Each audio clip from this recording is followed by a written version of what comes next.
Wasak ang isang closed van matapos mabangga ng 10-wheeler na truck sa Valenzuela kaninang madaling araw.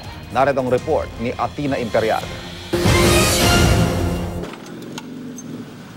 Basag ang windshield, tumilapon ang side mirror at grill at nayuping parang lata ang closed van na ito matapos mabangga sa isang 10-wheel truck sa panulukan ng A. Mariano at Bagbagin sa Valenzuela pasado 2:00 ng madaling araw kanina.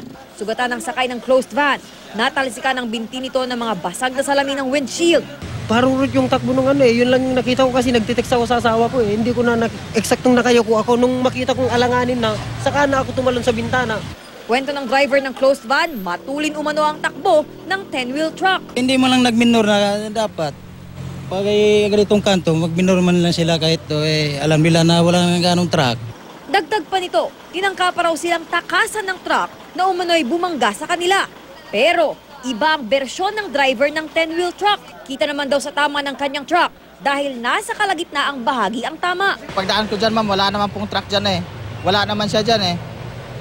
Siya lang yung bumangga sa akin. Siyempre, mahaba yung dala ko.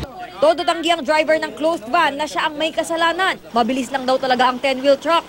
Pinaalam pa ng otoridad kung sino ang may pananagutan sa banggaan. Paalala ng otoridad sa mga motorista, magmamaraan po kayo. Tsaka wag niyo pong kakalimutan na mag-signal light palagi.